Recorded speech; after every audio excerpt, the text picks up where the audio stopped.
Hello class, this is the video. The preliminary study is due on Friday. This is called design study number 2. It's called defining an axial condition. You're going to be doing several things on this.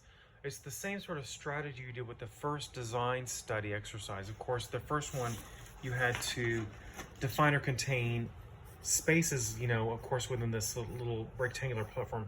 You're going to be taking, again, the second phase of this, you're going to be taking the blocks again, the columns, and defining several coordinates, and you're going to be ultimately defining an actual condition with several of these blocks. It's going to be a little more sophisticated than kind of what we've done. So again, on Canvas, I'm going to upload the PDF file that has some more information, the specifics, the sizes of things. Then, of course, you're going to be taking this project a little bit further, and you're going to be elaborating on this and making a larger spatial field study. So let's kind of take a look at some of what I'm calling the set pieces. So here are the set pieces. There's at least 5 or 6 different conditions to actually define a spatial slot. We'll look at that in a few seconds, but for the most part, you have to ultimately, the first thing to do is to draw these blocks out. The dimensions are here. Of course, they'll be uploaded on the PDF file, but you have to sort of arrange each one of these blocks and, of course, these columns to define an axial condition and to define at least 4 courtyard spaces within this field. I'll get these the specifics in a minute. But again, on this one, you have to draw 16 columns. I've only drawn one just for simplicity reasons. But each column is 1/4 of an inch diameter. You're going to have to use your circle, but you're going to be using 16 columns to define a slot of space. The first thing I would do is, I'll show you some examples in a minute. The first thing I would do is to actually start establishing the background field. Hopefully you can see this. In other words, the field is 8 inches by 6 inches, but of course it's divided into what's called a tartan grid pattern, which means a tartan grid has at least 2 different sizes, an A, B, A rhythm pattern, the same thing along with the X coordinate versus the Y coordinate. Of course, a tartan grid has 2 different sizes, which I've mentioned. But the first thing to do is to lay out this pattern first. You can do in your sketchbook, preferably on the vellum, or of course the Strathmore sheet, 8.5 by 11, nothing smaller. You can do 11 by 17, whatever it takes for you to draw this 8 by 6 inch field.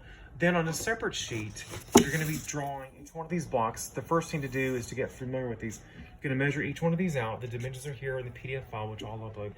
Then what you're going to be doing is a little bit more sophisticated. You're going to be taking the blocks and you're going to be arranging them to where you have a slot condition of space, and of course several courtyards.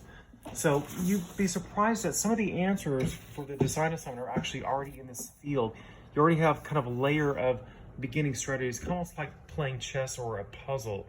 It's like the boundaries are already established where you have to just measure the blocks and place them where you can define a slot of space, of course, several courtyards.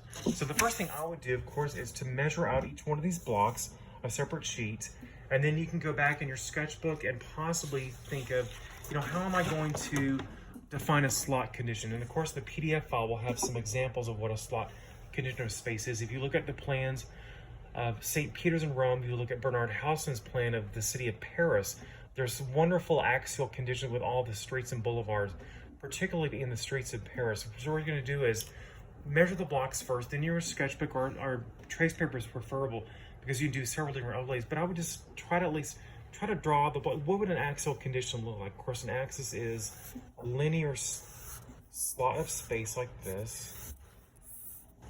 This can be done with trees, buildings, but for the most part, like the courtyards, of course, the buildings are going to be defining a horizontal or vertical slot of space like this. Of course, these are just freehand studies, but really in the site plan, they're going to be drawing, I should see a slot of space like this. So in other words, you're going to be taking the blocks that you measured out, and you're going to possibly measure like this, place the blocks to where there is a linear axial condition.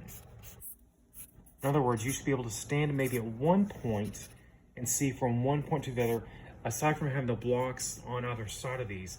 Of course, the columns, from the first design exercise can define spaces using the columns. Remember from your first design studies, you're going to be able to use those columns. Of course, there are 16. There's only one that's drawn on the sheet as an example. We have to use 16 to define 4 courtyards and, of course, an axial condition.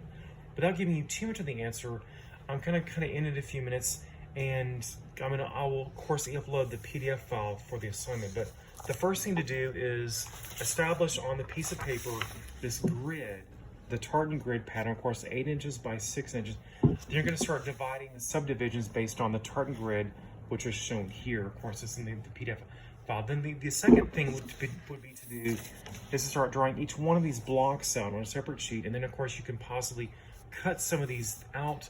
You can arrange them like a little puzzle on, of course, this chessboard or this backgammon field. If you played either one of those, that's great. Because you can start placing the blocks out to where you can start defining an axial condition, a linear slot of space. In your sketchbook, you can work many different ways. I would rather you use the trace paper because it's so easy to do overlays on a trace paper like this.